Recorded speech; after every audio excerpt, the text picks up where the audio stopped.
waskol me bum nyamda me waje waben tabi shong nyamda na na jiwi kwam paradu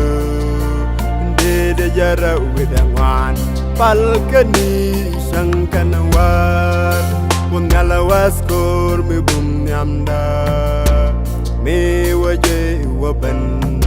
tabi shong nyamda na na jiwi kwam paradu de jara widangwan palkani shankanawar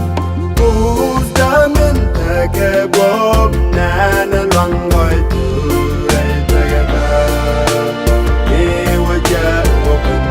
dia kang din udamin takebom na na langoi turai tagaba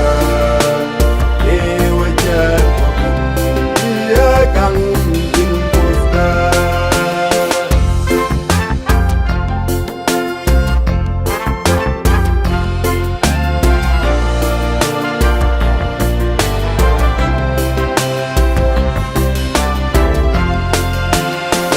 waskor me bum nyamda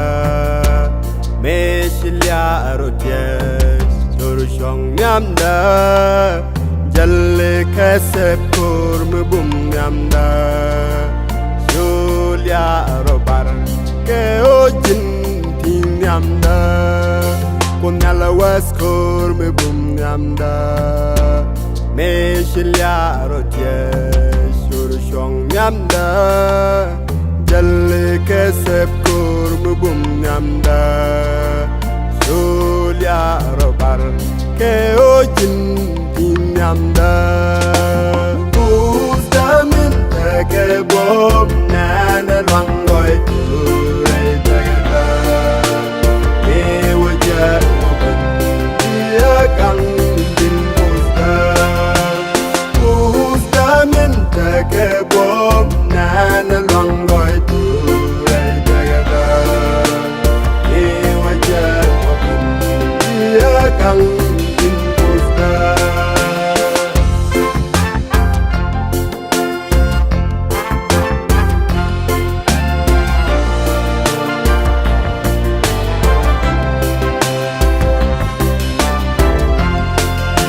unyala waskol me bum nyamda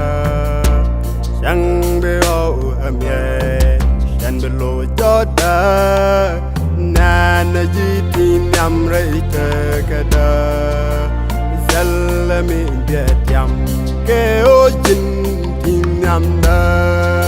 Punyala waskor me bum nyam da Yang beo amye